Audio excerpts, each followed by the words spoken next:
بسم اللہ الرحمن الرحیم۔ سوال ہے کہ حصول علم کے خاطر ماں کی اجازت کے بغیر سفر کرنا کیسا ہے؟ جواب دینے سے پہلے بتا دوں کہ آج 9 جمادی الثانی کی تاریخ ہے، بروز چہارشنبہ ہے، 1446 ہجری کا سن ہے، اور اسی 9 جمادی الثانی سے جڑی ہوئی ایک بزرگ کی ذات ہے جن کو شہنشاہ کوکن مخدوم علاء الدین فقیہ علی محائمی رحمۃ اللہ علیہ کہا جاتا ہے۔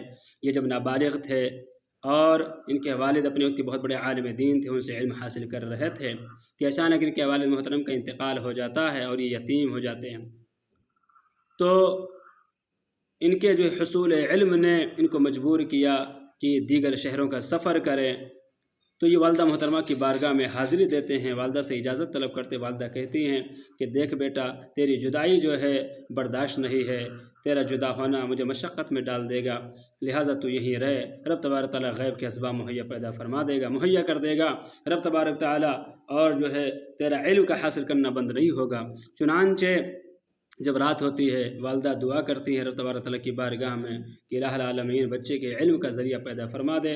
چنانچہ ان کی ایک عادت ہوا کرتے تھے کہ دریا کے کنارے سفر کے لیے جایا کرتے تھے۔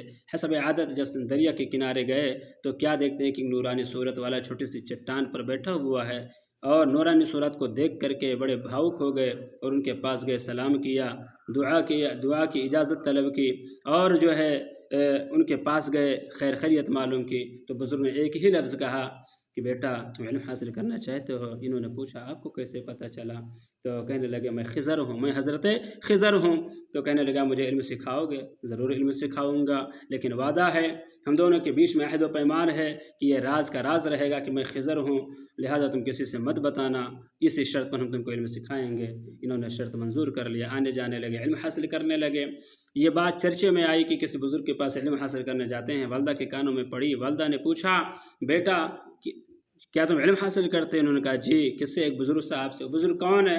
والدہ سے جھوٹ بولنا گوارا نہیں کیا، چنانچہ انہوں نے صاف صاف کہہ دیا کہ وہ حضرت خضر علیہ السلام ہیں۔ انہوں نے اللہ کا شکر ادا کیا، سجدہ کیا، اور رب تبارک تعالیٰ کی جو ہے شکر گزاری کا حق ادا کیا۔ عزیزان ملت اسلامیہ، تو کہنا یوں ہے کہ جب یہ دوسرے دن گئے تو بزرگ صاحب سے ملاقات نہیں ہوئی، بڑے آپ دیدہ ہو گئے، ماں کی خدمت میں حاضر ہوئے، ماں نے چہرے سے بھانپ لیا، بیٹا کیا ہوا؟ کہنے لگے والدہ میں نے حکم عدولی کی ہے، امی جان میں نے حکم عدولی کی ہے، بزرگ صاحب نے جو ہے راز کو راز رکھنے کو کہا تھا، میں نے آپ سے بتا دیا، لہٰذا ان سے ملاقات نہیں ہوئی۔ کہا دھیرج رکھ بیٹا، ضرور انتظام ہوگا۔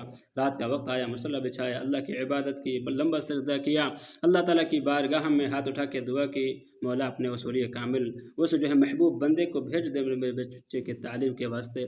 چنانچہ جب دوسرے دن جاتے ہیں تو ملاقات ہوتی ہے اور تعلیم کے حصول میں لگ جاتے ہیں۔ تو اس واقعے سے اور دیگر فقہی باتوں سے یہ بات مستنبط ہوتی ہے کہ ماں کی اجازت کے بغیر حصول علم کے خاطر دور دراز علاقوں کا سفر کرنا ناجائز ہے اور درست نہیں ہے۔